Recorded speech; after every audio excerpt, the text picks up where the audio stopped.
بسم الله الرحمن الرحيم. السلام عليكم ورحمة الله وبركاته. أعزائي المشاهدين المحترمين على اليوتيوب، بتمنى من حضراتكم لايك وشير ونشترك في القناة عشان يوصلكم كل جديد، ونصلي على النبي عشان كلنا ناخد ثواب فضل وليس أمرا. نشترك في القناة بعد إذن حضراتكم.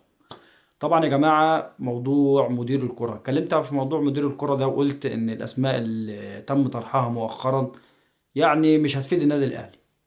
مش هتفيد النادي الأهلي. خالد بيبو، مع احترامي لأي حد بذكر اسمه، كابتن خالد بيبو لن يفيد النادي الأهلي في هذا المنصب. كابتن شادي محمد لن يفيد الأهلي في هذا المنصب. أيضا كابتن وأقربهم، دي آخر أخبار أنا وصلت لها، أقربهم الكابتن محمد شوقي. كابتن محمد شوقي هو أقرب الناس دي إن هو يرجع يمسك مدير كرة تاني، ولكن انا مش عارف هو هل هيوافق بالقرار ده ولا لا، او هيوافق بالمنصب ده ولا لا. ايضا تم طرح اسم الكابتن عماد متعب، تم طرح اسم الكابتن وائل جمعة. اتمنى حد من الثنائي دول، واتمنى الكابتن وائل جمعة، اتمنى اشوف الكابتن وائل جمعة مدير كرة في النادي الاهلي. هو طبعا كان موجود مع منتخب مصر، ولكن انا بتكلم في النادي الاهلي. انا ماليش دعوة دلوقتي بمنتخب مصر. منتخب مصر حاجة والنادي الاهلي حاجة.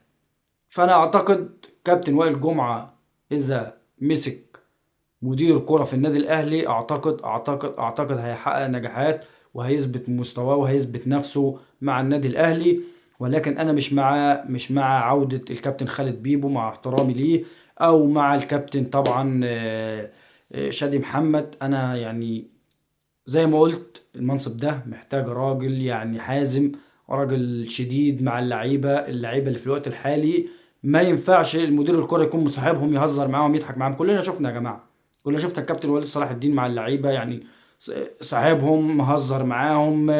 اجازات كتير طبعا زي ما قال كاموش في التصريحات بتاعته، في تراخي في التدريبات، مفيش تدريبات بجديه. ده يرجع طبعا للمدير الفني، ولكن مدير الكرة يا جماعة عليه عامل كبير جدا.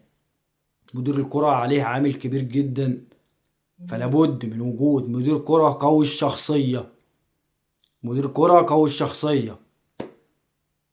وكده كده اصلا المدرب ماشي، انا مش عارف هو ده اصلا هيتعامل مع اللعيبه ازاي، ولا اللعيبه هتتعامل معاه ازاي، ولا اللعيبه اصلا تطبق فكره ازاي، ولا تسمع كلامه ازاي، ولا تاخد تعليماته ازاي، وهو يعني هم عارفين ان هو هيمشي. وهو كمان هو عارف هو هيمشي. محدش يقول لي هو مش عارف، لا هو عارف ان هو هيمشي. لانه لو مش عارف انه هيمشي نهايه الموسم، ما كانش مجلس اداره تفاوض معاه. مجلس اداره لحد من فتره قريبه كان بيتفاوض معاه عشان يمشي. فهو عارف ان هو بنهايه الموسم هيمشي، هياخده 3 شهور ويمشي. فانا يعني اعتقد احنا وجوده تضييع للوقت وتضييع للدوري في ال6 ماتشات الجايين.